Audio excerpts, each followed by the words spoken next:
What's the best way to pronounce your name? It's Srdjan, is it? Srdjan. It's Srdjan, like Srdjan. Like Italian Sergio. Sergio, of course, yes, of course. Yes. And is it Montenegrin? It is it? I don't know. I wouldn't say it's Montenegro. How different is Montenegrin from, say, Serbian or Croatian? Well, Serbo-Croatian. Once it was Yugoslavia, Yes, just like of course. everyone, we spoke the same language, so it's basically... It's pretty similar. Yeah, it's a dialect, Montenegrins have a little bit stronger dialect, you know. We are more like Welsh, like you are, and Scots or something like that. Very, very, very brave people, Highlanders. Yes, of course. Yeah, mountain people. Yeah, mountain people. Yeah. Yeah. No, that makes sense. Now we came back to the sea, but yeah. Yeah. No, fantastic. Yeah. So Rory, thank you again for coming to Montenegro. First of all, it's a total pleasure. Yeah, delighted, and for being so brave to start a podcast with me. Just Gentle Provocation this is the first episode, and just I wanted to show you to our people, to our community.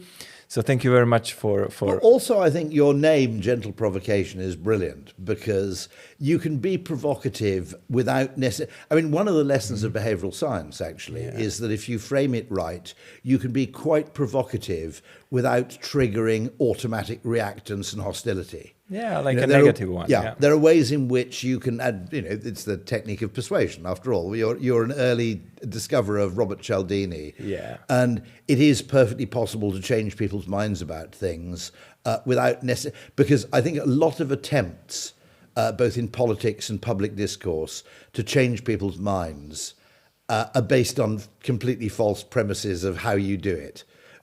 For example, hard argumentation around facts is not a great place to start, for instance. Yeah.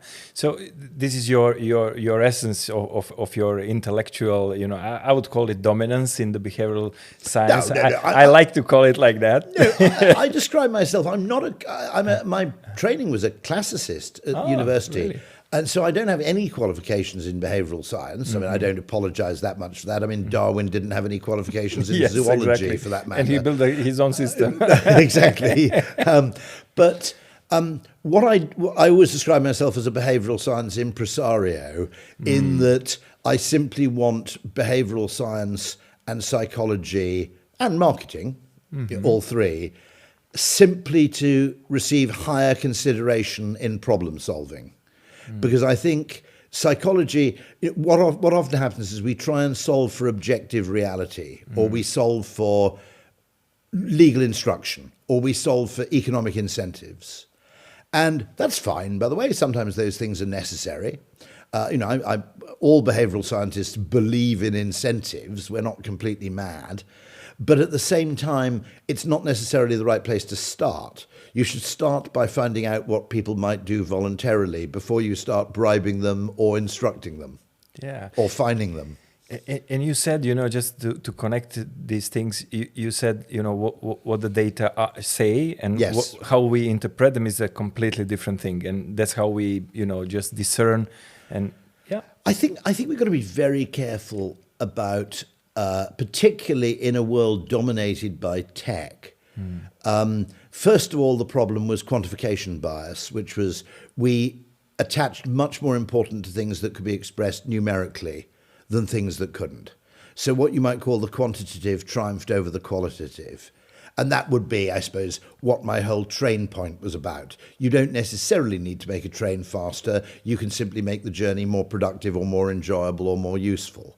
You can solve problems qualitatively rather than trying to make everything quantitative.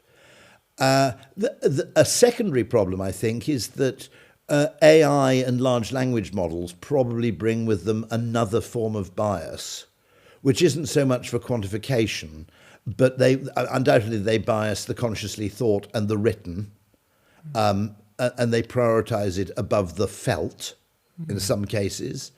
There's also, Tom Goodwin, my friend, describes some large language models, not all, as the average of the internet. Yes. That in a sense, there's a problem in the act of aggregation, in that you probably lose what's most interesting.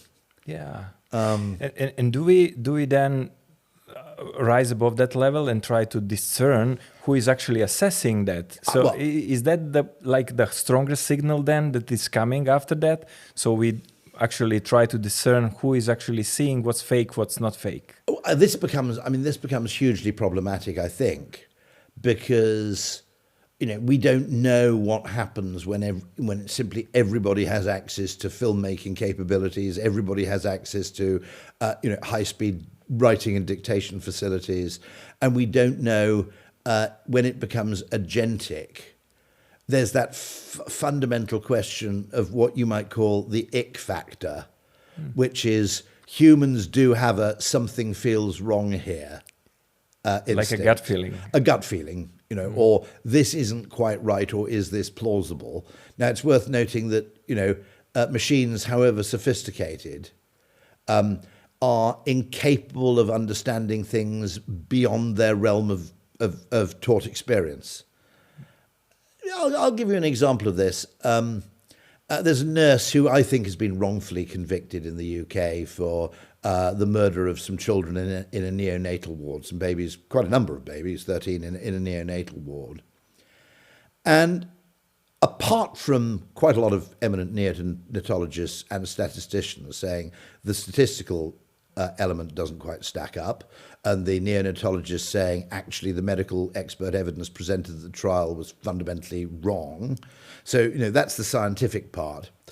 There's also the element where it's not very likely, it's not impossible, but it's not very likely that someone with absolutely no history of weirdness whatsoever, someone so vanilla, would commit this series of crimes. Now, it's perfectly possible, but experts in, for example, medical murder, medical serial killers, describe her as a complete outlier. And so, one of the important things is that the capacity for recontextualization is probably something that humans possess. In other words, let's look at this differently. Yeah. Is something that humans have evolved over quite a few million years, because it's very, very important to survival in the physical world. Maybe that's a rustle in the grass, maybe it's a lion. Yeah. Okay? And so that calibration has been evolved over a very, very long time. And with it comes a certain amount of instinctive and intuitive knowledge. And I'm not entirely comfortable making decisions faster, which is the upside, where the price you pay, and more cheaply, another upside, where the price you pay is you lose some of the, I suppose, system one components of human decision making, which may be, in other words, there's quite a lot of value to things we can't fully rationalize. I suppose that's how I'd put it. And so I'm cognitive of the fact that what can be written down is not a wholly representative sample of lived human experience. So you are famous for actually saying or changing the question. And yes. when I make an introduction to our community and I said, this is the guy that actually changes the question, changes the frame of the question, and you just did it, yeah? That's the joke thing I say, which a lot of people agree with. Dave Trott in advertising says the same thing. At school, you are taught that if you change the question, it's cheating. And fair enough, you can't have a school where you're asked to write an essay on the Delian Confederacy and you say, I think this is boring, I'm going to write an essay about the English Civil War. That wouldn't work as a form of examination. My argument is, in real life problem solving, in marketing, for example, in business, actually in politics, rewriting the question is probably the first thing you should try to do. Because you may say, look, maybe this problem is difficult because it's difficult, perfectly possible. Maybe it's difficult because the way the question has always been framed, i.e., how do we reduce journey time rather than how do we make the train journey more enjoyable, is simply a difficult framing. Now, mathematicians are already familiar with this. Good mathematicians already know that, some of the most complex problems in mathematics are solved by turning something which looks numerical into something that's geometric. Or, in other words, you change the kind of maths you're using.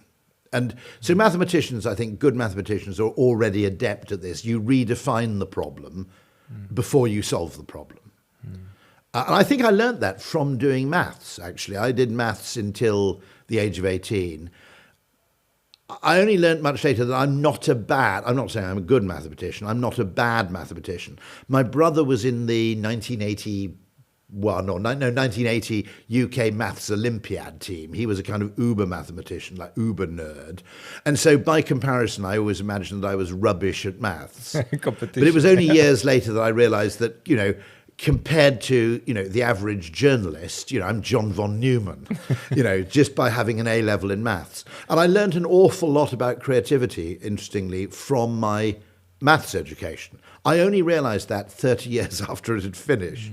And that was when I started watching maths on YouTube. I watched people solve mathematical problems on YouTube, and it brought back a lot of memories. And I realized that this mathematical technique, sometimes you can have a geometric problem which seems completely insolvable, and then you draw two parallel lines across it, and the answer becomes obvious.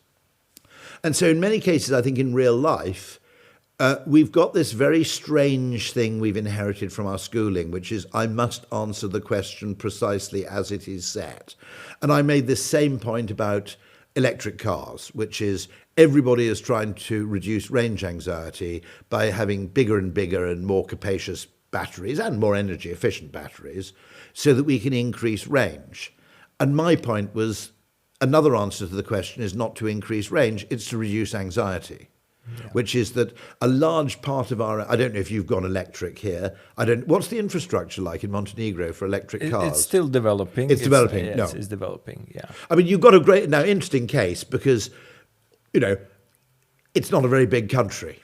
No. And so it's not like, what I'm saying, it's not like the United States. So an awful lot of range anxiety in smaller countries like the Netherlands or Belgium or the UK, where where journeys of 400 miles are comparatively rare. Non-stop journeys of 400 miles are certainly comparatively rare. An awful lot of range anxiety is actually irrational and can be solved through psychological means rather than engineering or technological means. And so that's an example of another perfect example would be add a parameter. Okay, so an example I always give of problem solving is if you are given the standard sort of physics question for a 14-year-old, given so many calories of heat, is it possible to boil 2 liters of water? And you look at the maths, the heat, the boiling point of water, the boiling temperature of water, and you answer no, okay? And that is considered a perfectly right answer. And that's what you do if you're trying to get a right answer. You're trying to get a tick from an examiner. But an ingenious problem solver will say, yes, it is possible. You just take the water up a mountain because at high altitude, the boiling point of water is much lower, or in the extreme case, take it into space or create a vacuum around it. Because in that case, actually, the volume of heat is sufficient to boil the water because the boiling temperature of water, the boiling point, is much lower. So by adding a parameter which wasn't included in the question, in this case, air pressure or altitude, you've now solved a problem that was previously unsolvable. Now, in the same way, I would argue that if you introduce psychology as a parameter into many political or business problems, in the same way that adding air pressure or altitude into the first question makes something that's impossible possible, adding psychology, marketing, branding, you can call it whatever you like, reframing, adding that as one of your parameters makes it possible to solve an awful lot of problems. And this is what we both learned from Robert Cialdini. Yeah, and it's cheaper. And it's much cheaper. It's much cheaper. It's very, very cheap. And it has what Nassim Taleb would call the positive upside. Positive upside optionality. Yeah. So whatever you do, it actually multiplies, in the ways that you can't predict. So, I mean, and the ingenious thing, which I think a lot of businesses get trapped in solving a problem, because the people who are given the problem to solve operate within a silo or discipline. Now, Igor told me this fantastic story about the Canadian businessman called Monk, who turned up, 20 years ago, I guess, to the Montenegrin government and said, okay, I'll make you a deal. I will create an extraordinary amount of inward investment for effectively Porto. It is Porto, Montenegro. Yeah. Okay. If you give me two things, one of which was untaxed gasoline, and the second one was, I think, the rights to a particular point of land at the entrance to the Bay of Kotor. And if I'm right in the story, what he did was he built a marina. That's the first thing he built. And then he built a villa complex and development next to it. And storing a super yacht in Monaco, would typically cost, 700,000, maybe €1 million a year for the mooring cost. And he simply went to super yacht owners and said, you can moor your super yacht in the Adriatic for free for 3 years. The one condition is you buy a villa. And the second thing he offered was effectively fueling for super yachts at an inordinately lower cost than anywhere else. Now, what he's just done it's on a micro level of what the United Arab Emirates did in Dubai. Mm-hmm. In other words, you build an airline, before you realize there's no point in doing property development unless you have actually a major airline and a major airport hub at the same time. It's looking at two things in parallel, which is, now, first of all, you've now made effectively Porto Montenegro an absolutely fixed point on the itinerary of any super yacht because they want to go through Porto Montenegro in order to refuel. The people look at this and they go, I'm getting a free villa here simply by foregoing the mooring cost at Monaco. Suddenly, you've moved a whole load of people. The next thing they discover is they quite like their villa and they come here. And the next thing you know is after 3 years or whatever it is, they're completely happy to stay and the villas are worth much more than they were originally. And you have a herd effect. And you have a herd effect. So they all copy each other. And effectively, you've created an absolutely must-see stop on any large yacht's itinerary. Now, the genius of that, and what made it rare, is he's a Canadian entrepreneur who had no background in property, by the way. He wasn't a property guy. He was a gold mining guy. Mm-hmm. So his expertise was in a completely different area. But he was able to combine three separate things: the price of fuel, the price of mooring, and housing development, and the need to attract very rich people to a particular area. What he was able to do is he was able to operate in all three parameters at once over time. What typically happens in a large business is you give someone one parameter to play with. So there's the property person who's trying to maximize the value of the property. There's the marina person who's trying to maximize the value of the marina. And there's the fuel person who's trying to sell as much fuel they can at as high a price. And then they typically don't talk to each other. And they typically don't talk to each other. And then they end up acting effectively in opposition to each other. Yeah. And I remember Igor told me that story, and I remember thinking, okay, what's interesting is that it's a very clever idea, but that most large entities, other than, say, family-owned businesses or very rich individuals, would be unable to play off those three elements to create something much more valuable. In other words, he's playing with three variables at once. What tends to happen in a large bureaucratic organization is you have three separate people in charge of each variable, and they're all trying to maximize the variable.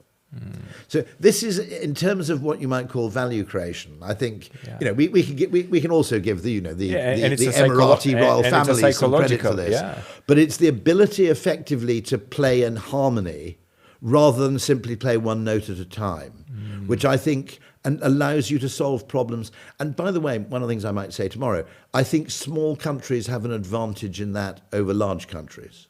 You can make decisions that go across silos and disciplines much more easily than large countries can, because once you reach a certain scale, it's a separate person responsible for each thing. And then the separate person is bonused on that thing, or they're promoted on that one thing, at which point solving the overall problem is impossible. And then you have an internal competition. And then you have internal instead of outside competition. You got it, exactly. Yeah. Interesting. And I was always wondering, Montenegro is small, and I was going to ask you, what would you suggest? You traveled our coast, coming to Montenegro, and you saw some places, and this is a small country, One thing I would say, which is that you could borrow from Rees and Trout in the book Positioning the Battle for Your Mind, and you could describe the Bay of Kotor as the European Sydney. Because having reframing. Reframing it. In other words, having that extraordinary inland bay, which is unlike more or less anything else, is incredibly valuable. A very interesting question is how you position yourself relative, because you will have increasing competition from Albania. Now, you obviously have the Croatian coast, you have Hvar. Okay, so, fundamentally, I think it's very good news for the Adriatic in general. The question is how, I would be long on Adriatic vacations and property for the next 10 to 15 years. The question is how Montenegro specifically differentiates itself from the others. Yeah, what's our strategy? What's the strategy? What's the strategy? How different we are from others? Yeah. So Rory, I was thinking also about some, just this is bothering me for a long time, because I'm coming from the practice of dealing with one-on-one with people. You're coming from one to many, like a consumer. Through advertising, through marketing, and there is a Hogan assessment model, which is a personality assessment that we are here, distributors in Montenegro, and there is a model that says the leadership is like a triangle. There is a foundation of leadership. Like if you don't have that, it's very hard for you to be a leader, like following processes, etc. And then you have the emergence and effectiveness. So the emergence is actually the marketing story. How do you emerge? How do you show up? And effectiveness is what you do with once you show up. I think that separation of qualities. It reminds me very much of the Kano theory or Kano theory. I've never known how it's pronounced. He was Japanese, Professor Kano at the University of Tokyo, I think, which is that a lot of things require three things, by which I mean there are table stakes, then there are performance attributes, and then there are delighters. And I think it's very interesting to look at, in other words, what we try and do is we try and reduce, say, something like product quality to a single variable, or leadership quality for that matter. How good are you? But actually, there is a kind of good, better, best element to it, which is obviously, having a wonderful delighter. If you're a hotel with an incredible gimmick, but you're fundamentally a rubbish hotel, I wouldn't claim for a second that, delighters compensate for failure in the basics. If the water supply doesn't work, or the pipes leak, or you're checked into the wrong room. Fundamentally you have to get those basics right. And then the Kano theory has the second thing. Those are table stakes. If you do not do this, you are not in the game. And then there's a second component, which is performance attributes, which tend to sort of, effectively, they create value linearly, or maybe, within reason, it's linear, and that will be something like battery life in a mobile phone, In other words, you have to have some battery life, but, broadly speaking, more is better. And then delighters are things which are often the thing that finance people want to kill, because they're slightly gratuitous or extraneous, and car manufacturers have understood this for a long time, that actually, and it may be because car manufacturers are well informed by car salesmen, which is that surprisingly gimmicky things have, which are, umbrellas in the rear doors, that kind of thing, have a surprisingly extreme effect on the amount of pleasure people derive from things. And so shrewd, Kano's initial experience was with the Japanese consumer electronics industry. And that was things like, the eject mechanism. In other words, it didn't have to be that cute. You were simply ejecting a cassette, but making it beautiful and kind of, counterweighted. Sony Walkman. Exactly. You've got it exactly. Yeah. Yeah, those things, that, particular little details disproportionately contribute to people's, I think, both readiness to notice something and actually to their enduring happiness in many cases. Yeah, and in business, you can call them also critical non-essentials, just like something you do. So I think it might have been you who introduced me to this Australian dentist. Is that right? Called Paddy Lunt. Is that right? Paddy Lunt, I think that's the name. Yeah, and he wrote this book, which is effectively CNES, he calls them, which stands for Critical CNES, Non-Essentials. Yes.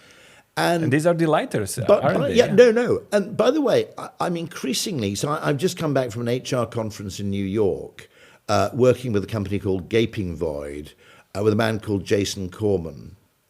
And one of the things we talk about similarly in corporate culture, I also met fairly recently Roger L. Martin, brilliant business, fantastic strategy writer.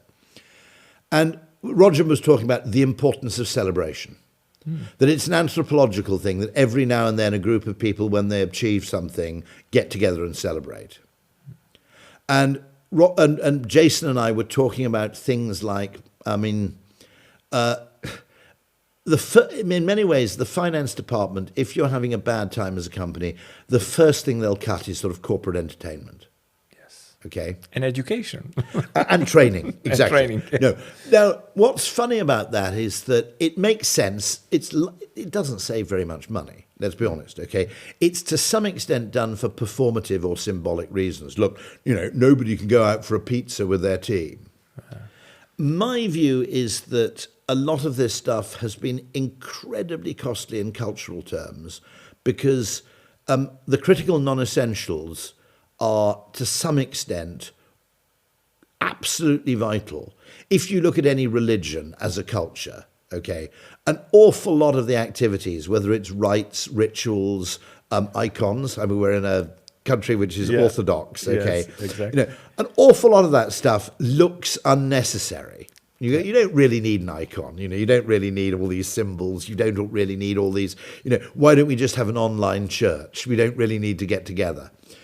And I think the anthropological cost and the cultural cost that you pay when you get rid of critical non-essentials. I'll give you a lovely example of a critical non-essential, by the way, which is, I know we're in a republic, but having a king. So we've just had, this is almost a kind of perfect demonstration of something, which I would point out, which is a lot of things which are non-essential can prove decisive. And it's called a Chesterton's fence, that we often get rid of things because we don't know why they're there. And because we don't know what the function of the thing is, we never then account for the disadvantages of not having it. And we had just this occasion where there was a royal visit to the United States. Yeah. And I don't know who was behind it. Obviously, the king was partly behind it. He's actually pretty shrewd. We ought to give him the credit for being ahead of the curve on environmental and questions and ecological questions way, way before it was fashionable. Along with, bizarrely, Margaret Thatcher, actually. There were some very strange early voices in the environmental movement who never get any credit. But whoever, including him, planned that visit was something of a genius, because I was the first to admit, a monarchy is a complete non-essential. But in this instance, he was able to do, with a few jokes and the weird, if you like, the weird anthropological quality of kingship, he was able to, I think, obtain certain diplomatic achievements. Yeah, and signaling. Signaling. So it was very clever, because it was a mixture of flattery and chiding, which was done very, very cleverly. Very, very. In a way that you probably couldn't have done if you'd been a prime minister or a president. Exactly.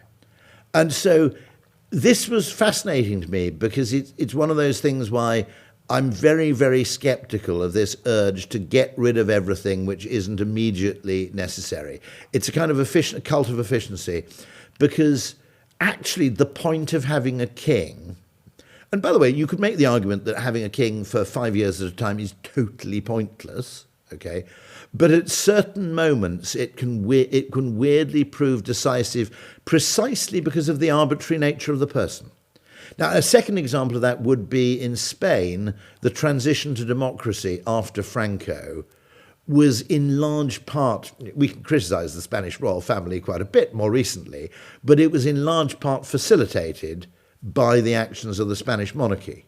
who said, no, we're basically turning this into a... And bizarrely, that one decisive person, in a sense, because they were kind of out of the main game, can have an influence which you couldn't obtain with anything else. Now, I know that people who hate... and fundamentally, we do live in a kind of weird, slightly puritanical, slightly efficiency-obsessed world where we despise everything that appears to be, inessential or mildly extravagant or self-indulgent or whatever it may be. What we're not doing is we're claiming the credit for getting rid of the waste of those things, fair enough. We're not then being held responsible for the lost opportunity that happens. And this is what I learned from this. We're both Nassim Taleb fans. Yeah. Okay. And nobody saw it, nobody sees the lost opportunity, the opportunity cost is not visible. I mean, the subtitle, I think, of Anti-Fragile is The Hidden Asymmetries in Everyday Life. Exactly.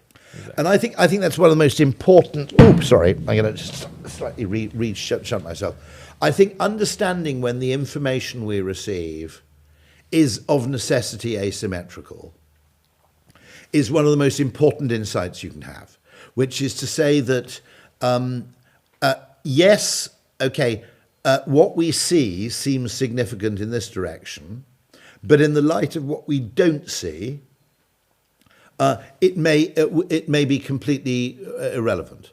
I'll give you a wonderful example of this, which was achieved by some economists, which was there was a move in the United States to demand that everybody bought an air ticket for children under 2. Because at the time, still actually, I think you can carry children under the age of 2, you can basically plonk them on your lap and belt them in separately. And it was a move driven by airline safety enthusiasts. And or people who are, by the way, uniquely responsible for airline safety, not overall safety. Okay, and obviously those people are obsessed with air safety. They're not very bothered with other forms of safety. And some very shrewd economists said, yes, I'm almost certain that if you demanded separate seats and bassinets were mandatory for children under 2 on all American flights, there would be, several fatalities in the air would be avoided. However, there's a downside cost which you're not accounting for, which is that the increased price of flying 2 young children around would cause a lot of people to travel by road rather than by air, and travelling by road per mile is much more dangerous than travelling by air.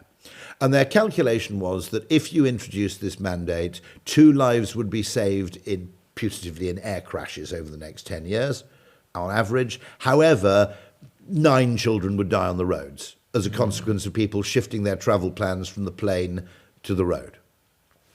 And there's a perfectly interesting argument. One weird problem we have in the UK is that rail crashes are very, very newsworthy, whereas road crashes aren't.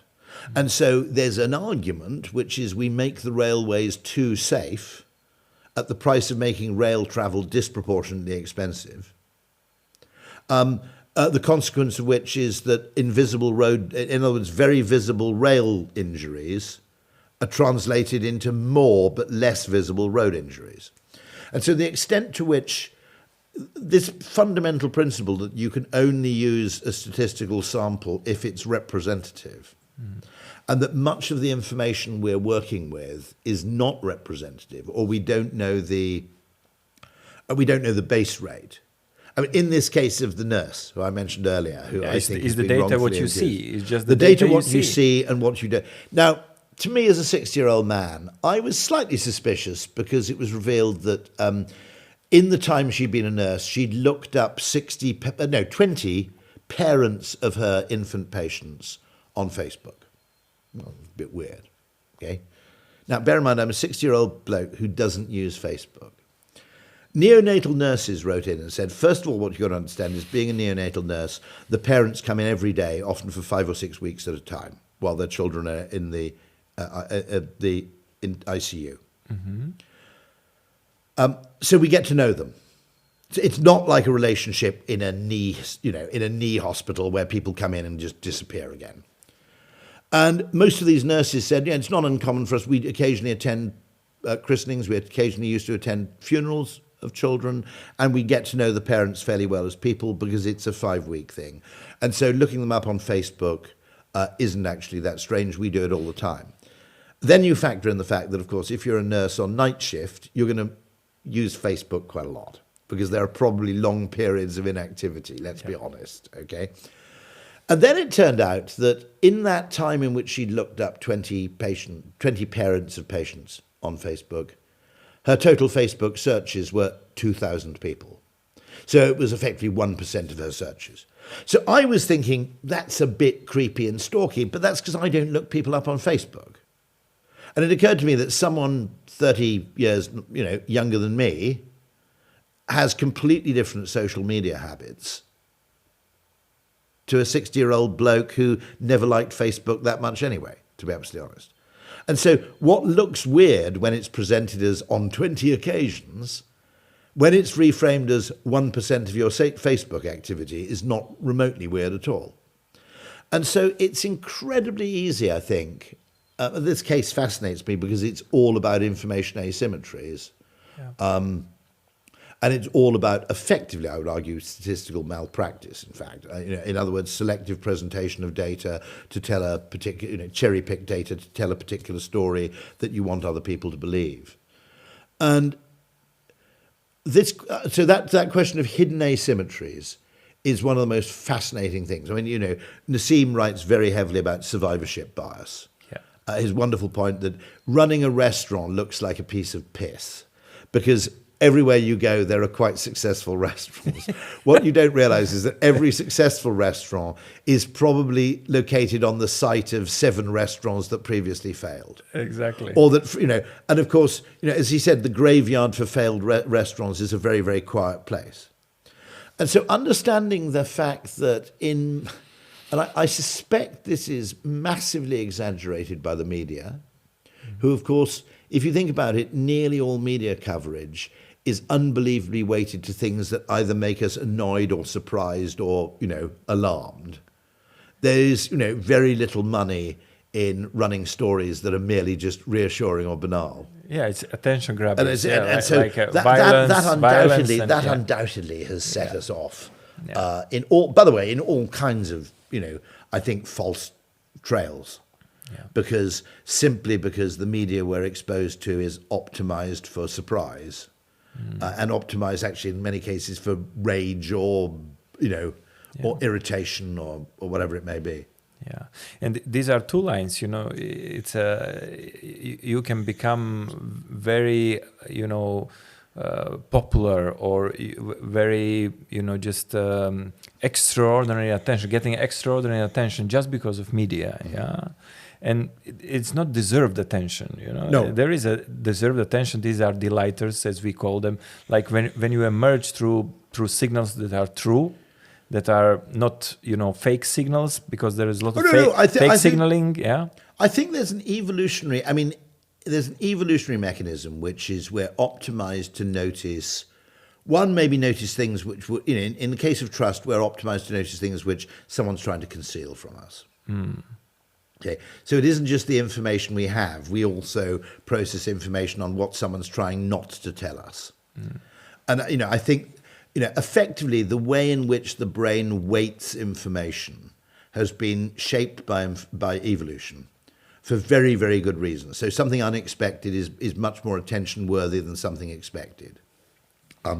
I violently defend the use of anecdotal information on the grounds that the fact that it's surprising, the fact that it warrants an anecdote means that it's surprising, which, there is a reason why we pay attention to gossip, because it's usually the first intimation that something we thought was true isn't true.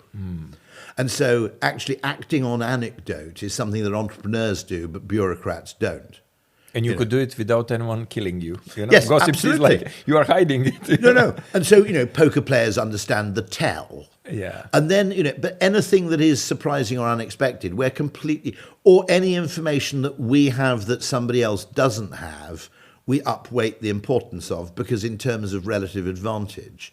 And so there's this whole question. I mean, finance people are very alert to this because they go, that information is irrelevant because it's so widely known, it's already priced in. And they'll say that information has no value. Whereas if I discover that there's, something weird happening, as a property developer, for example, if I learn before anybody else that a road is being built between TVAT and, and so forth, Exactly. okay, and if I get prior information about that road, that information is very valuable up until the point in which it becomes widely available.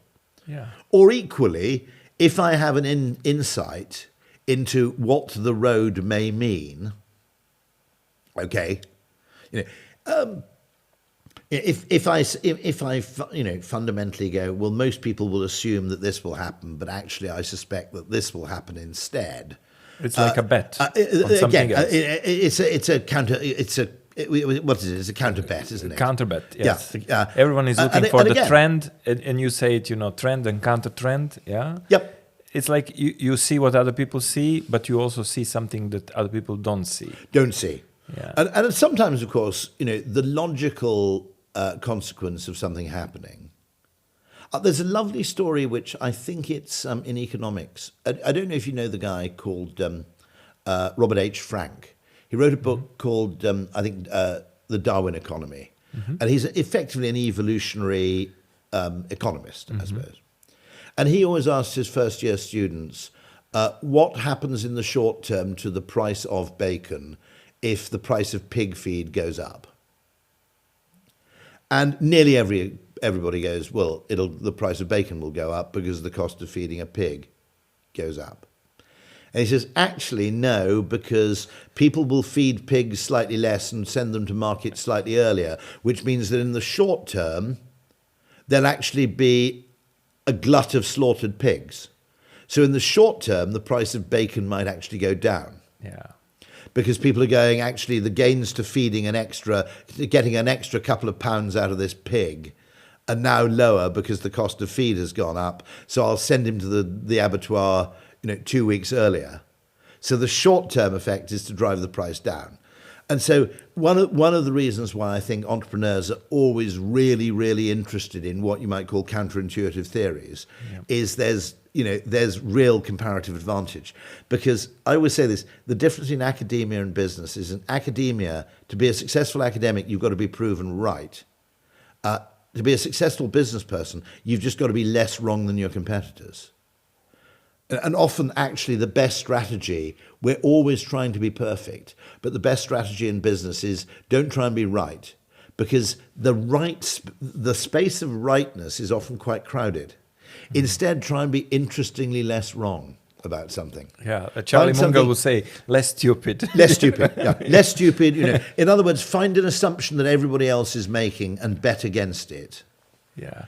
And of course, it's quite difficult for large family companies can do this, I think. Privately owned companies can do it. Entrepreneurs can do it. Quite difficult, some businesses should be absolutely resisting AI simply on the grounds that everybody else is over-investing in AI and they may be doing it at the wrong time. There are a lot of lessons from companies that have effectively overplayed their hand too soon in a technology of which the implications are not obvious and the implementation is not actually obvious by any means. And yet it's very difficult. I haven't come across, I'm sure there are private companies who are just going to go for 4 years, we're just not going to play in the space because it's too uncertain. And there may be an opportunity, there may be a bizarre opportunity that arises through not doing anything. But it's quite difficult if you have to defend yourself to investors to take that position. It's like all of these things that we do. You mentioned somewhere, or I read some of your posts. Like this is like a psychological hunger. You become psychologically hungry if you mentioned like a farmer's market in in London. I went there and it's a lively vibe. Everything is, and you paid like 10 times, and you paid more than. Very shrewd friend of mine during COVID basically placed a bet on, look, people love being with people. All these social assets are underpriced at the moment because a certain percentage of the market is assuming that we won't go back to the level of socialization or physical travel or co-location that we had before, nor indeed did we. But he bet on the human urge for basically people being with people, being much stronger than most other people assumed. Yeah, like starving. We are starving for psychological attention from others. Absolutely right. Yeah. And he basically said, look, this is just innate, and that actually, no technology is going to completely remove this innate need we have for. And you may argue with farmers' markets, it's the need for social connection. That a farmers' market isn't really about accumulating calories. There are more efficient ways to buy 2,000 calories, or to secure calories per euro. Yeah. But it's satisfying some other innate need. And by the way, one of the things I would do is that most business people want everything to make sense in advance before they investigate it. Okay, they want to investigate the things they can already make sense of. And I would argue that, if you want to be, it's faux science, effectively. Now, I would accept the fact that Darwin was a scientist. I don't think many people would dispute that. What he did was completely backwards. He didn't start with a theory and then set out to validate it. He observed anomalous, he had the immense privilege of traveling around the world. If he'd stayed in a field in Kent or something.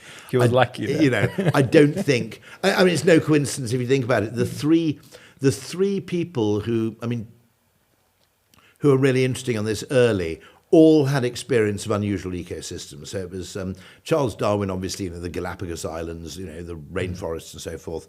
Similarly, more in Asia, there was Alfred Russel Wallace, who again was privileged to travel to extraordinarily weird places. And then later on, the sort of people like Peter Kropotkin, the anarchist, who had a lot of experience of the Russian steppes, which is a completely different environment, because he argued that actually animals are much more cooperative than the other two people suggested. And that's because the two first people were looking at highly combative ecosystems, where it was sort of dog eat dog, and Kropotkin had seen the Russian steppes where it was dog help dog. But in each case, they were informed by looking at very, very outlier examples of of biology. And one of the things I keep arguing about in transport policy is stop trying to theorize up front about what people want, because money is a truth drug. The price mechanism is a truth drug. If people spend money to do a thing, it is a fairly reliable indicator. You've got to correct things like how wealthy they are to begin with. Yep. But if people spend money to buy a thing or service, it is fairly good evidence that they want that thing. Whereas merely saying, this is what I want from a thing, is cheap talk. There's no skin in the game. Nassim said that, yeah. And my argument is, I look at things in travel, and I keep saying to people, you're idiots here, because look, there are two things that really interest me in travel at the moment. One of which is there's a railway station not far from the M25 outside London called Ebbsfleet, and it is insanely expensive to park there. But there are two things. The parking's safe, and it's so abundant that when you drive there, you know you'll be able to park. And the number of people who park there is enormous. And my contention is, look, you don't need to do a whole load of market research. What this intimates fairly clearly is, if you provide people with a safe and guaranteed parking space next to a railway station, more people will use the train. And I've said, look, a very simple thing you can do. At the moment, you have all these railway station car parks. Some people are using them just on the off chance. Some people have a mission-critical journey. You should allow people to book a parking space for a premium price, to book and reserve a parking space in advance. Because, if you've got a job interview at Goldman Sachs or something, okay, you can't really, realistically, you can't really go, well, I hope I get a parking space. You can't really turn up half an hour late. You need to reserve a space in order to use the train confidently.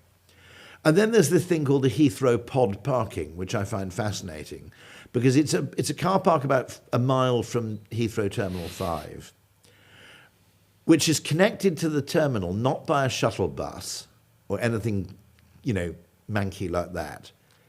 It's connected by these weird little autonomous pods, which, you sit in with your family. They're private, and they just drive you from your end of the car park to the terminal or back to the right end of the car park. You choose. It's just done as a proof of concept, really. But the prices in that car park are not unadjacent to the price of the short stay car park. If there's a bus connecting the car park with the terminal, it's like half the price of parking in the short stay.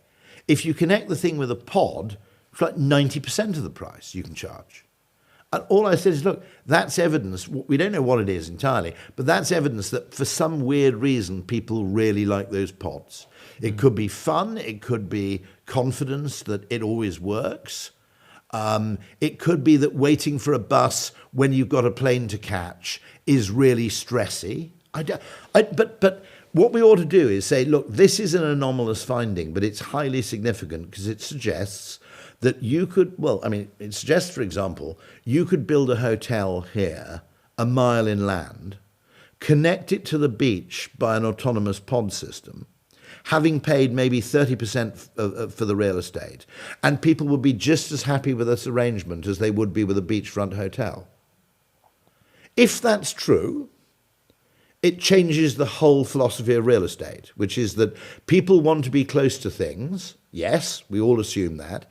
If, however, people don't mind being a mile away from something if there is a weird pod mechanism that connects them, or is there an option? Or there's an option of getting there very easily in a private mode of transport at any time of the day or night. Actually, I think the pod stops running at 1 a.m. or midnight or something. Yeah. But if you... all I'm saying is it is possible from that evidence that we've got human behavior completely wrong, in that people will say, okay, what matters is how frequent the shuttle bus is and da-da-da-da. It may be that people just hate sharing travel. It may be that shuttle buses are horrible if you've got luggage, because you've got, I don't know, it could be any number of reasons. It could be people just don't like buses. And so in transport policy fascinates me because it's always theory first, observation second. And my argument is the best way to make progress about real human behavior is to look at what people actually do and draw, and then maybe speculate about the reasons for it, and then experiment and validate your theories or reject them. But instead, what we're doing is we say we have to start with a theory and a process before we can proceed to any action. And my argument is, no, that's faux science. Real science is you observe something you weren't expecting and you investigate the reasons for it. Because if I'm, I've said this, look, if for whatever weird psychological reason it may be, and it may be nonsensical, it could be novelty, admittedly, okay? Maybe if we had to spend an hour a day in a pod, we wouldn't like them as much. I get all that. But there's a possibility there that you could take every railway station car park in the middle of a town in Britain, use it for building and raise billions of pounds for the railways, and then use some of those billions to build car parks on the outskirts of town and run people into the station by pod. Yeah, now, I'm totally happy to be disabused of this theory. What I'm saying is that the theories that people are using aren't using the full deck of variables. They're using time and waiting time and travel speed and bullshit like that. One of the variables they're definitely not using is enjoyability of journey. And it's a psychological value, isn't it? Yeah. When I traveled with my family to Val Gardena, just in Italian Dolomites. Oh, and of course, yeah. And you go there by car. Everyone has a great car there, and they just give you these free tickets for the bus, Everyone parks their car. Yes. So you go, you hike, you come back. Wherever you hike down, there is a bus waiting for you. It's a psychological value. And and it's a place where you actually want to signal power, you want to signal money, and then you go by the bus, you know, and it was fascinating for me. It's the Who same funds story. this? It's the municipality of Val Gardena, I believe. You know, So they get people to park outside. so every accommodation in Val Gardena, okay. So you park your car in front of the house, okay.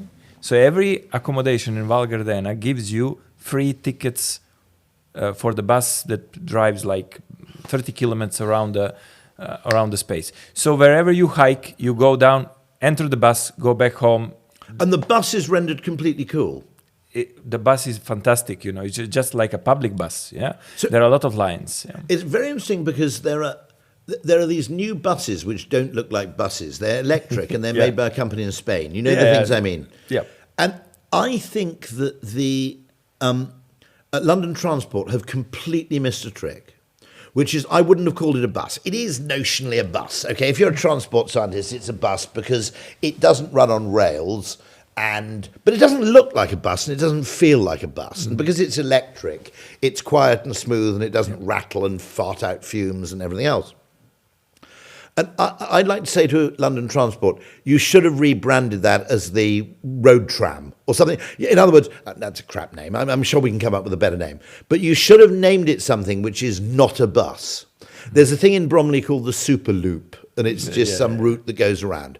Now, if you'd called it, you know, Bromley Tram Loop, and you'd basically rebranded those things as trams, and I would have gone so far as to actually paint lines on the road where the Superloop goes, so that everybody can actually see when they walk along the pavement, ooh, I'm on the Superloop route.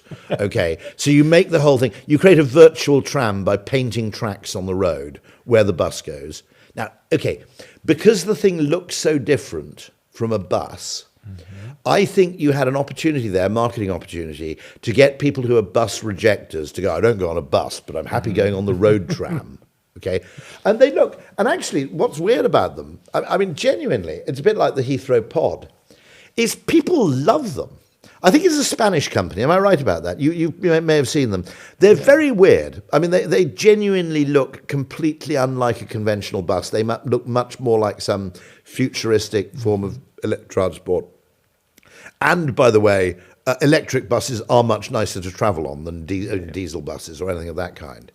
And I think they missed an opportunity to say, let's pretend this isn't a bus. Let's basically call it something else. It's fantastic reframing, yeah. Let's add the Bromley Superloop to the tube map, okay? Just as they add there's a Croydon tram network as well. Okay, and let's pretend this isn't a bus, because I think you had the opportunity, just as with the Heathrow pod, people like me who go, ooh, I'm not going on the fucking shuttle. I don't want to go, ooh, it's a shuttle bus, okay? We know this, by the way, because if you replace a bus with a tram, which has more or less equal frequency, something like twice as many people are happy to take the tram as were happy to take the bus. Now, that was something I was talking to Igor about, which is there is a big advantage to rail investment in a very strange way, which I don't think anybody much talks about, which is that if you build a railway line, I can invest in a property or a shop or a business next to the station or, you know, along that railway line in the certain knowledge that that service is going to continue. Because if they've spent all the money building the railway line, they're going to keep running trains on it because they've effectively shown upfront commitment, skin in the game. Skin in the game, exactly.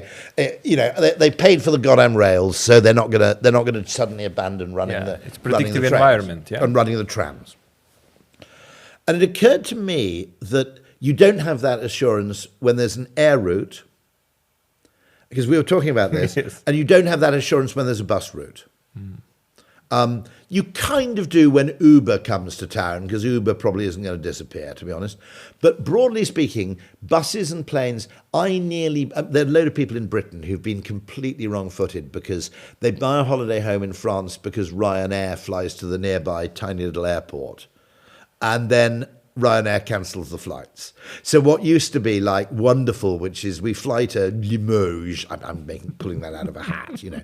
What was that airport in Spain which completely closed down? Villarreal, I think. Villarreal, yeah. which is an airport with about 27 gates and 0 flights. You know? Now, if you'd bought a holiday home next to Villarreal, imagine it's going to be wonderful. We'll just fly out to Villarreal and we'll get a taxi to our villa and we'll, you know, and then suddenly there are no flights. You're totally stuffed.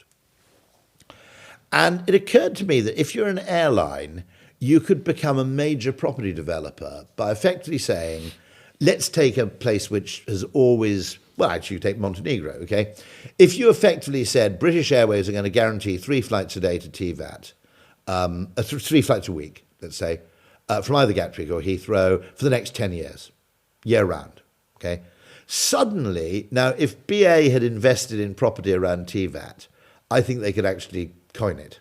You know, if you got a network of airlines together and basically said, we're going to guarantee that you can fly to London, Frankfurt, you know, whatever, take four major cities, Madrid, okay, from TVAT for the next 10 years. But before we provide this guarantee, we're going to take a stake in the TVAT property, land value capture, it's called effectively. You could, I mean, you could do the, I mean, an example would be the Cape Verde Islands, okay, which is potentially holiday paradise, but nobody's willing to invest in building a hotel there because the direct flights are just too uncertain. Yeah, and I think there's scope if you actually, this is exactly getting back to that point of that Canadian guy. If you can look at 2 or 3 variables simultaneously and make them work together, you can achieve this kind of magical systemic effect. It's like commercial innovation, isn't it? It's a perfect example. Yeah. So combining things, you know, just doing something a little bit extra. Yeah. We had a very large client who came to us, and they've recruited someone to do commercial innovation. And they said, we got this problem because we can't really define it, and we don't know what the process is for doing it. And I said, can I let you in on a secret, okay? The entire advertising industry pretends it has a process. It doesn't really, okay? You just fuck around until you get lucky, okay? Now, everybody pretends, in retrospect, that they achieve whatever it is they achieve through deliberate intent. And actually, no, what they did is they achieved what they did because, Nassim Taleb again, they increased their surface area exposure to positive upside optionality. Okay? Yeah, and they actually can't predict what is going on. They can't predict it, but you can maximize the odds of success. Exactly. That's how it works. And the argument I made is, look, if you want to do commercial innovation, to be honest, mess around with ideas, test them to see if they make sense. Test them, maybe they don't make sense, but maybe test some ideas that don't make sense, see what happens, and then find out why it works in the cases where it works and why it doesn't work in the cases where it doesn't work. But they always want everything to make sense in advance, whereas real innovation only makes sense in retrospect. Red Bull is my great example in Alchemy of something that you can post-rationalize the success of Red Bull. And I can happily spend 10 minutes explaining why Red Bull is actually popular. But that's a post-rationalization. Yes. No one could have actually said, we want to develop a popular drink, let's create Red Bull. It simply doesn't work that way around. Yeah. And penicillin, Red Bull, it's a bit strange putting Red Bull on a podium with penicillin. But, penicillin or Viagra or, actually the steam engine was an act of observation. And the other uses, isn't it? Yeah. Sometimes you create innovation, you don't know what for other things it will be used, yeah.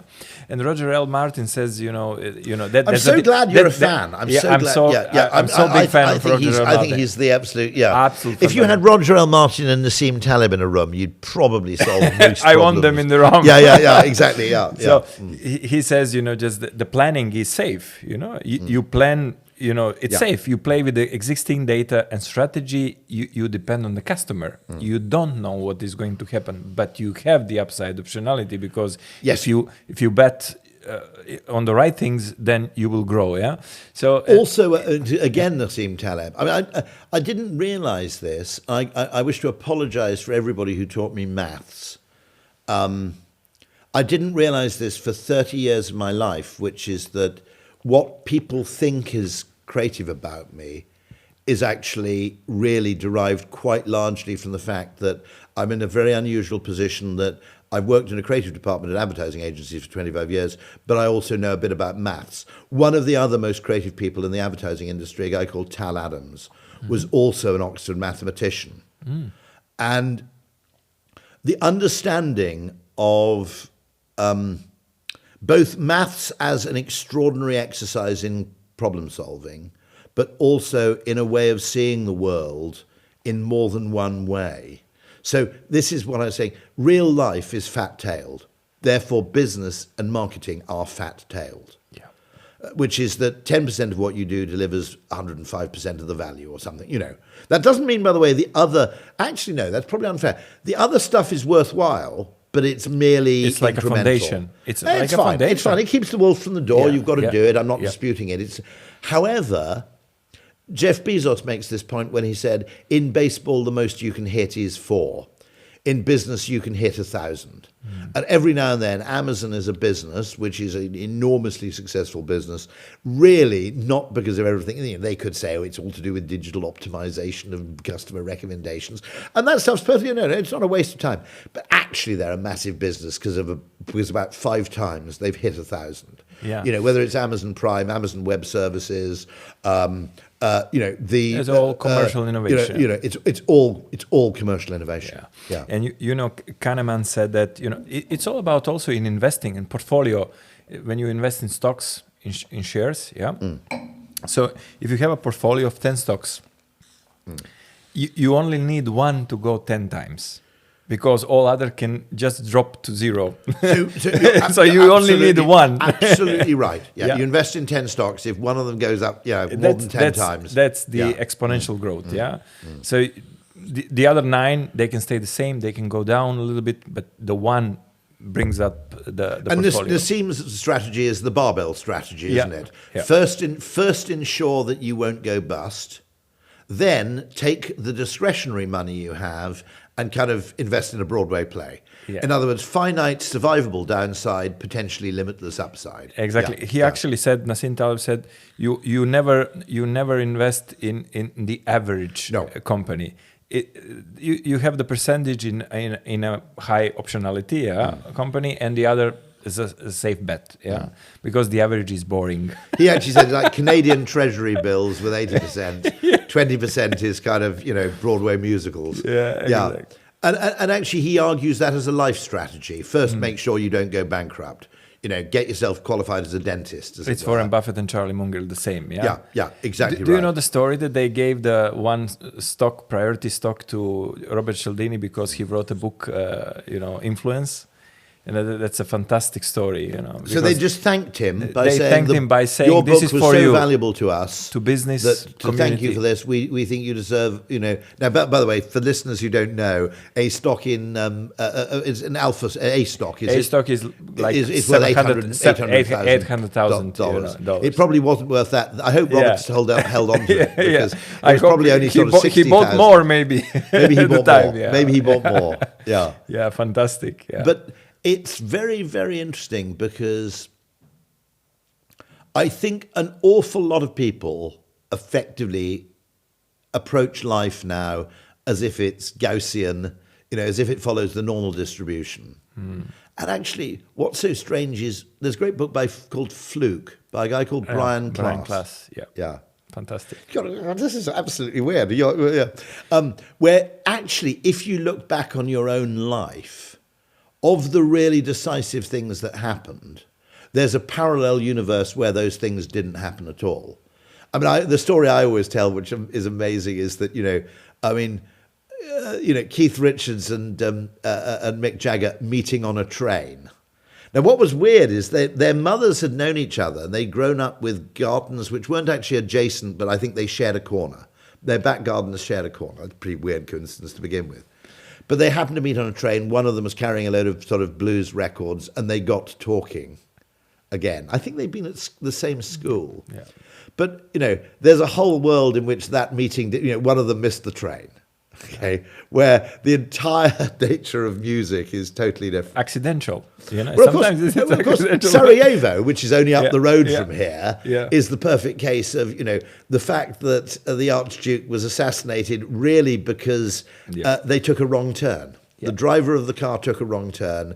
The early assassin who'd given up attempts to assassinate him was sitting down having a coffee or a drink at a cafe and suddenly sees the Archduke stalled, stuck in traffic in front of him, and in a car that apparently was impossible to put into reverse gear, or very difficult to put into reverse gear. Yeah. You suddenly realize that was World War One. Okay, that was World War One. Yeah. So, I mean, it's obvious in a way. What we spend our time doing is trying to pretend business people. In a way, it's a way of trying to lay claim to the credit, I think, because I think it's a way of overweighting intention and underweighting luck, thereby claiming that you are the author of much of the success of what happened. And we know this. I mean, Hollywood, wonderful case of something that's very fat-tailed, that your 5 big successes pay for the rest of your output, really. And we know there are loads of cases, of course, where you have someone who is fired as the head of a Hollywood studio. The successor comes in and is viewed as a genius because of this incredible turnaround. But most of the money was actually made by films that were greenlit by his disgraced predecessor. And in football, it'd be very interesting to talk to Igor about this. I mean, the extraordinary, ludicrous business of getting rid of football managers after kind of 5 bad results. Yeah. I mean, you have these extraordinary cases. You also have, that was in NBA, the hot hand, cold hand fallacy. Which isn't a fallacy. It's not a fallacy. It's not actually a fallacy. Yeah. No. Yeah, interesting. Yeah, so it's amazing. I love just how your brain works. And how you see things. And this is like in line like with Sherlock Holmes. With detective mind. Just you spoke many times. That's one of my. I mean, one of the 3. When people say, what can you do to become more creative? Well, studying statistics actually and studying mathematics, I genuinely think is of inordinate value. And it's counterintuitive. You wouldn't expect that, but I genuinely think it is.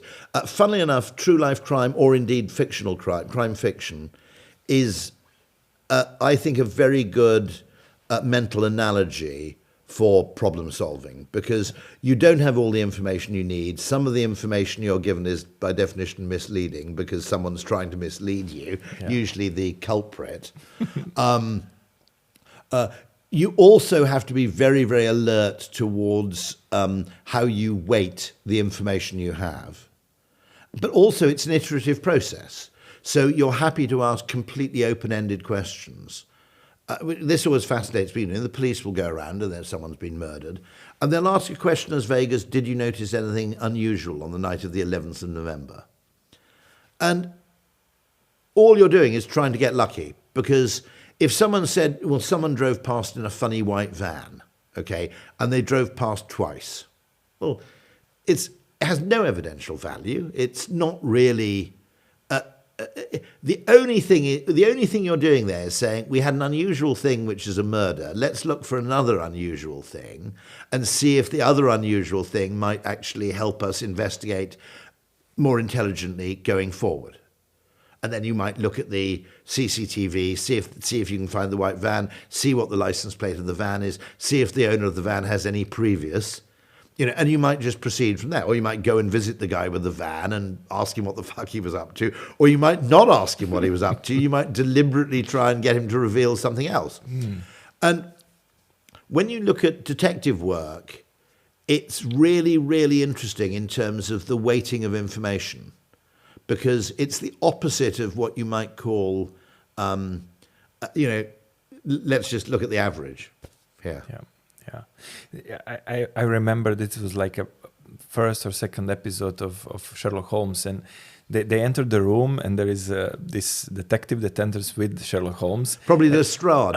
Yeah. And he says this was probably a suicide, because the pistol was in the hand of the person. And he says, this is how you concluded this, because just looking at the data that you prefer. Yes, of course. And he of said, course. but if you look at the chair, if you look at the pen, it's on the left side of the paper. So obviously this is a left-handed person, so you don't see that. Yes. You see, you didn't include that in your analysis. So that's a fantastic example how that brain works. You know, just absolutely no. And I think the detective. I genuinely think that studying, detective work, and actually the number of people who've been caught because of an inspired act of observation.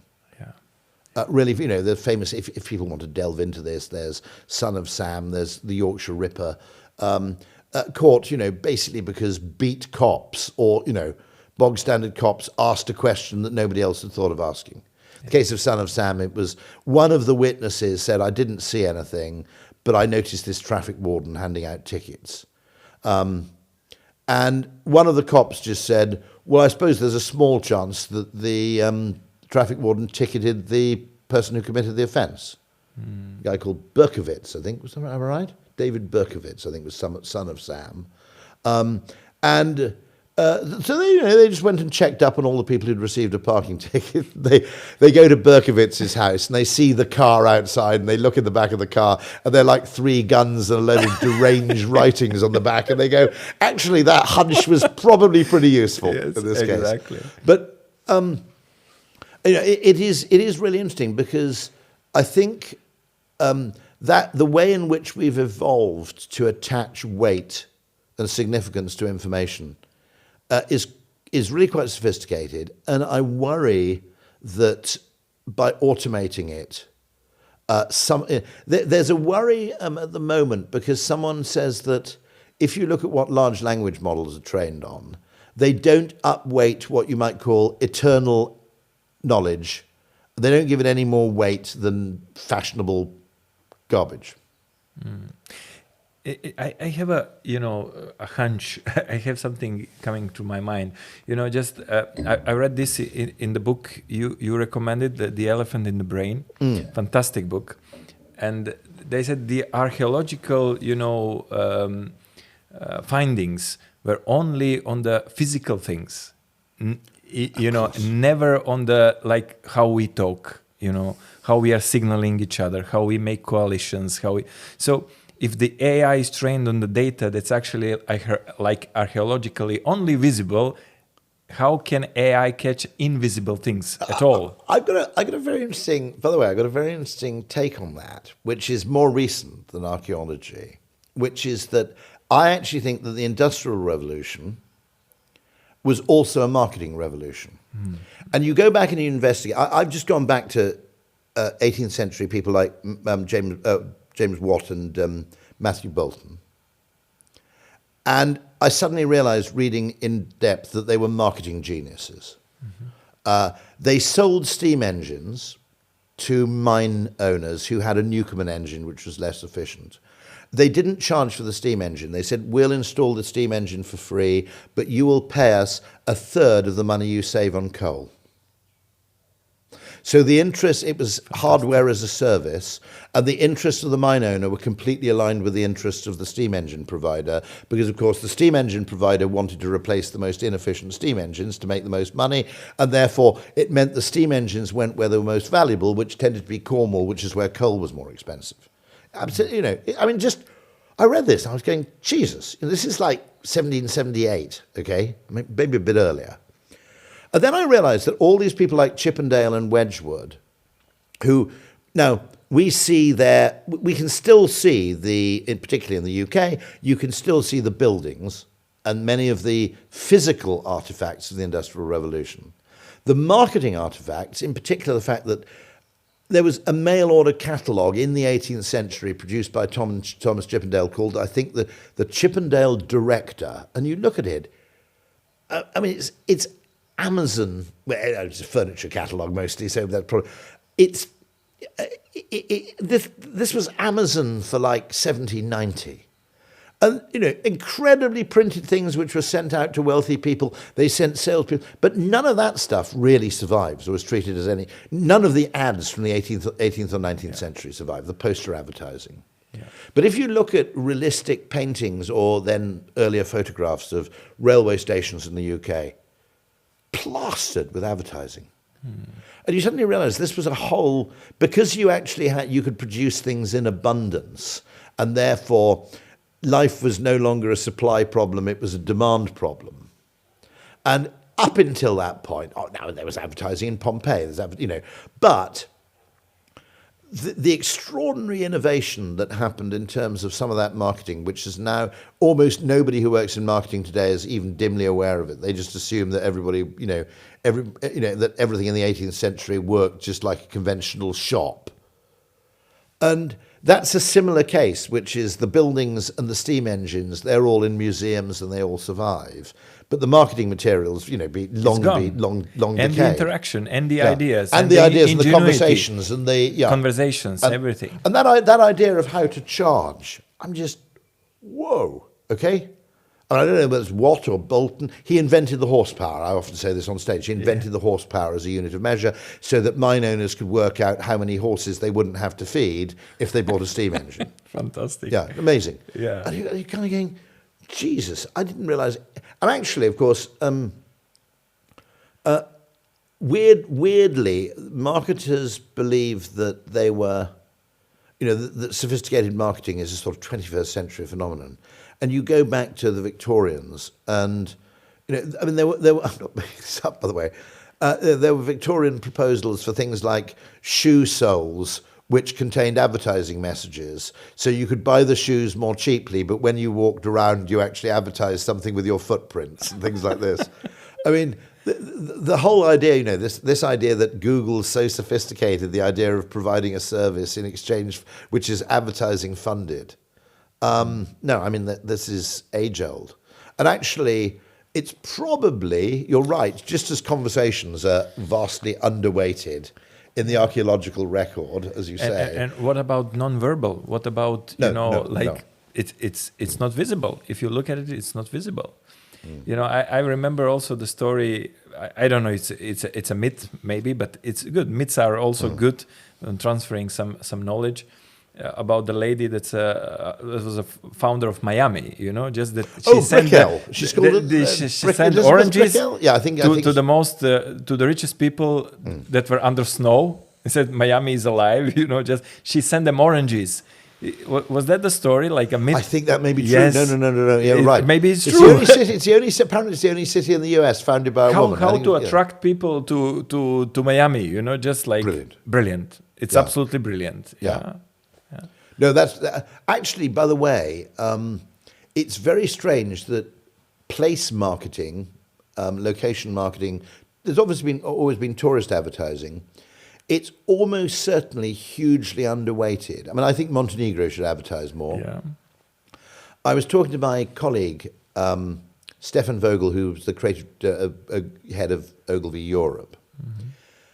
And I said, I never understand why Germany never advertises itself as a tourist destination because, okay, it hasn't got much coastline. I'm the first to admit that. It has lakes and things. Yeah. But it's actually, if you don't want to lie on the beach, Germany is, every bit as good as Tuscany, as a place to visit. Fantastic towns, okay, pretty good climate in the summer, actually not very expensive by and large, everything works quite well, and the beautiful German towns and cities are extraordinary. I mean, they're absolutely lovely. And we sort of investigated it between us, and it turns out that most of the German tourist budgets aren't at the national level, none of them are. They don't have a advertised Germany. Because when I looked on Google Images for tourist ads for Germany, they all dated from the 1930s. It was like Aryan women plucking flowers on the, you can just imagine. Okay. And so what happens is they run campaigns that go, come and visit Schleswig-Holstein or come and visit Baden-Württemberg. Well, nobody in Britain knows where those places are, realistically. And also, you're not really playing to the strengths. Obviously, you've got the Munich Beer Festival, you've got Berlin as a tourist destination. I'm not suggesting they're total amateurs on that.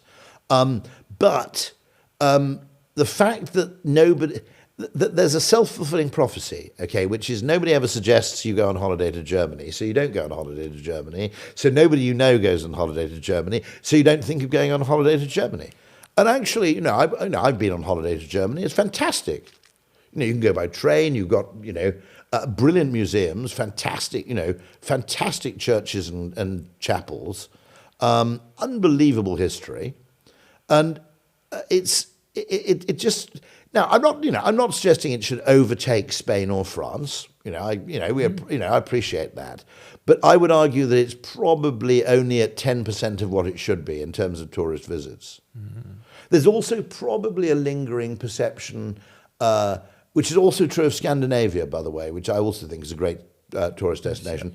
Back in the 70s, it was expensive, and that isn't really true anymore. I mean, actually, they're part. In many ways, Germany in large ways is probably cheaper than Italy now, exactly. At least for a tourist. Same goes with Scandinavia, which is people came back in the 1970s and said, fucking hell, it was like £4 for a pint or whatever. And so nobody ever went. Now, that's still true of Norway, by the way, which is still ferociously expensive. Yeah. But the rest of Scandinavia is perfectly reasonably priced. Joe and the Juice probably not doing the Danes any favours for terms of price perception. But again, quite often what happens is that you get these, effectively a flywheel effect. Nobody goes, so nobody goes, so nobody advertises, so nobody goes. So you get that kind of spiralling effect, and you can reverse the flywheel. And if you can just get, maybe if you just get 40,000 Brits to go to Germany in year 1, you'll get 200,000 to go in year 5. So, no, I mean, that's part of the problem, which is that everything now is optimized for short-term expediency. And so all these kind of compounding effects, I mean, the human brain isn't very good at clocking compounding effects, is it? No. No, it tends to like to think of things as linear and proportional. Linear, proportional, and immediate. Yeah, and immediate. yeah, you got it exactly. Yeah. For that, just to come back a little bit to some of the principles of Cialdini, I wanted to ask you about likability is the one, just that's liking is very, very important. Some of them are old. I was listening to... I love the Chinese proverb, if you find it difficult to smile, do not open a shop. Yes. Fantastic. Yeah. Funnily enough, we actually had a local shop, which was in a charming little village, and the person who ran the shop was an absolute bastard. Yeah. And the place... And of course, then the whole thing spirals down, because no one goes there, so they don't stock very much. So, yeah. And the older the principle... it's harder to resist, The oldest principles are like reciprocation. It's the oldest is scarcity and contrast. It's like from the cells basically, And then goes the liking, and then goes the herd effect or the social proof. Yeah, very, very old, and somehow I when I was learning about this, reading and observing the reality, there is a concept in leadership. Leadership is like the authority principle. Yes. Yeah, and the authority principle is the youngest. Okay, so. Because the civilization in evolutionary terms is the youngest in evolutionary terms, because of the civilization and cities came after mating and sex. Of course. It was first mating and just fight for food. You will die if you don't have food. So I've always thought that habit and social copying are very old for a very good reason, which is do what I've done before and do what everybody else does. Exactly. A reliable, non-catastrophic decision tools. Yeah. Eat what I ate yesterday. Eat what everybody else is eating. Yeah. Is fundamentally a pretty sensible. Yeah, you cannot it's all about making mistakes. You are less likely to make a mistake. Make a fatal mistake. And that's how you connect the branding. The brand is actually giving you a signal that it's good to buy a famous brand. Effectively, it won't be terrible because you didn't get to be a famous brand and spend money on advertising by being a totally rubbish product. And by the way, I mean... by the way, there are cases where I don't think that heuristic works anymore, which is, for example, when Google will, on its search results, I use a paid-for search engine called Kagi, which is advertiser-free and therefore free of advertiser influence. And I paid 60 Canadian dollars instead of 14 Canadian dollars to get the Canadian equivalent of an ester. And that was because when I searched on Google, now admittedly I wasn't on my A game because I had COVID when I applied for the bloody thing, and I wasn't completely on my A game, but the first search result in Google was a dishonest provider. I mean, they did provide me with the Canadian, whatever it's called.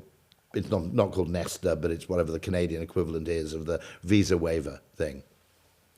They did provide me with one, but they charged $60, whereas if I'd gone to the Canadian government site, they would have charged 14. Now, it should be obvious to Google that in that particular auction war, a dishonest actor is always going to outbid an honest actor. And that strikes me as fundamentally horrific. So there are undoubtedly cases where that heuristic doesn't work very well because the person who can most afford to advertise is the person who's planning to rip you off. Now, in a public advertising forum, that doesn't really apply because by drawing attention to yourself, you will also draw the ire of people who you have let down, who will police the whole process. When advertising happens one-to-one, there's a problem. Yeah. It's not quite the same because, fundamentally, if you advertise in a newspaper, informed people will complain if the advertisement is misleading, even if they're only 1% of the readership. They will actually punish the person for their misrepresentation. Yeah, because you are exposed. Because absolutely right. Because you're widely exposed. But nonetheless, that advertising heuristic of, actually the argument is, look, if it were a waste of time you're test driving this car, because it's rubbish to drive, this company wouldn't have spent $5 million persuading you to test drive the car. Yeah. That logic still, broadly speaking, I think is a reliable rule of thumb. Yeah. And in this sense, just this cheap signaling can be signaled through this also liking. So some people can get to a position of power just because of liking without any authority. And sometimes this happens in some industries or in some, just organization that don't have these signals set up. It's complicated, isn't it? Yeah. Likability is quite valuable. Yes, in some respects, in some jobs. Yes, it's very valuable. And I was thinking about what is the solution for that, and then I went to the elephant brain and the principle of handicap. That you need to prove by something that you actually are worth of that signal. Yeah, I see what you mean. Yeah. That is it's Amos. Is it Amos Zahavi's handicap principle? Isn't it? Yes, I think it's a handicap principle. I mean, there's also a thing that I suppose you could argue that likability is effortful. And therefore it is costly. It is much more difficult to be likable than it is to be just grumpy and disagreeable. Exactly. And it also is evidence that you care to some degree about what other people think of you, of course, which is not a ridiculous criterion to use in judging other people, because people who don't care what other people think of them. There's a character, I think, in the Iliad, Thersites or something. Am I right? Yeah, who basically is just, fundamentally disagreeable, grumpy, cynical person. And, you are right to be wary of those people because not only, we dislike them for a good reason, which is they don't care. And therefore, we can't entirely trust someone who is immune to public opinion in terms of their actions. Yeah, and to go back what you said at the beginning, just that they are delightful. And this delight actually is boosting your authority on the levels that's... Cialdini added two more, didn't he? One of them was people like you, effectively. That other Harley-Davidson riders like you like to do this thing. So it's not just routine, what you might call routine peer social proof. It's this is particularly... And that's how, by the way, you often sell, I think, tourist destinations. Yeah. It's not just... Because to some extent, when you sell a tourist destination, you aren't just selling the destination, you're selling your fellow travellers. And the nicest place in the world would be a nightmare if the people... the nicest hotel in the world if the people staying there were, horrible. Yeah. He called it many others and similar others. Yeah, that's right. So he split it into two, effectively: similar others and many others. And the other one, when he mentioned to me, was the idea behind that before you make a sale, you make a concession. So you say, this is expensive, but it's worth it. Or the other one that interests me is you slightly downsell the person as a trust indicator, which is you say, actually, you can pay. Look, if you were selling someone a car and you're a car salesman and they're configuring the car, and you could go, look, to be absolutely honest, you can pay $100 for the heated steering wheel, but given that you live in Miami, I wouldn't bother. Okay? Yeah. Those kind of things are very, very, I think they're very potent, particularly, I think, if I'm remembering him rightly, he said, just, before you close a sale, and there's a lovely story about this, about Jay Leno's garage.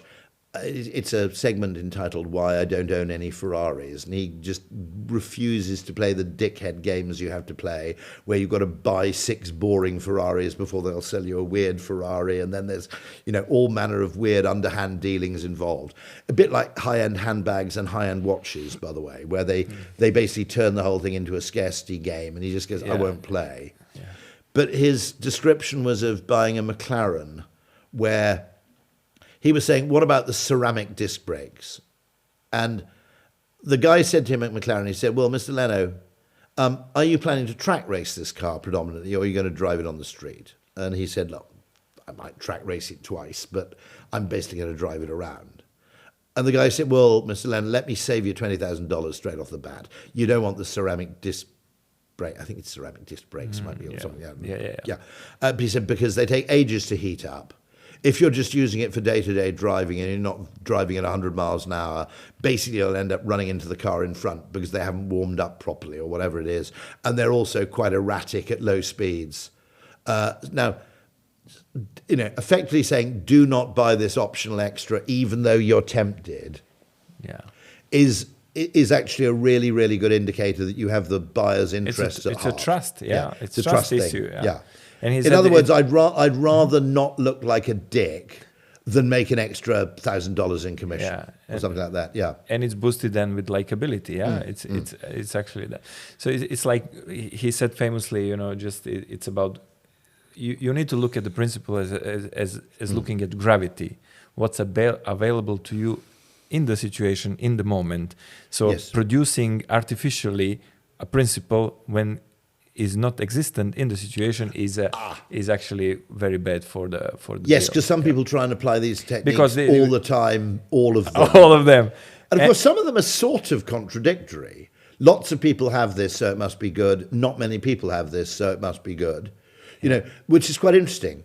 Because they are quite a lot of Cialdini's principles are, in a weird way, you certainly couldn't deploy both of them at the same time. No. He said get two or three at max. Yeah, two or three max. Yeah. And it's very interesting because he did also say, didn't he, that there are lots of other techniques you can use, but most of them tend to be specific to photocopier sales or whatever it may be. Whereas his 6, later 8, I think, or 7 principles, he says basically this is common to everything. These are more or less universal. And of course, all of them make sense. A lot of behavioral science experiments, if you take things like priming, what I always noticed is the inverted commas, I don't call them biases, but the findings that make sense in terms of evolutionary psychology. Like, it makes obvious sense that we value scarce things more highly than we value abundant things. You can understand why an organism that didn't have that particular propensity would be at a disadvantage in most settings. And one of the things I noticed in the replication crisis in behavioral science is that the biases that you could say those make sense in the light of evolutionary psychology tended to be the ones that held up.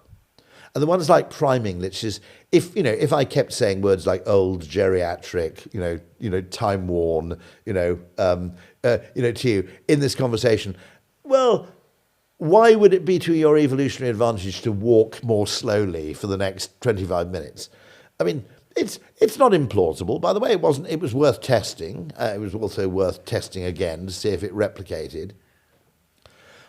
It's not it's not a totally ridiculous thing. And by the way, it's closely related to framing, which obviously does work in many ways. But equally, you couldn't really make much evolutionary sense of it. In that, well, why would humans be particularly prone to that kind of, sort of indoctrination, really. Yeah. But no, it really fascinates me. But my point being that all I'm trying to do really is, when people are looking at a series of variables in order to solve a problem, if that problem involves some component of human behavior or perception, you're not playing with a full deck if psychology and behavioral science isn't one of the variables you look at. In other words, that's like saying, can you boil that water with so many calories of available energy? Answer, no, because what you've done is you've excluded air pressure or altitude from the list of variables under consideration.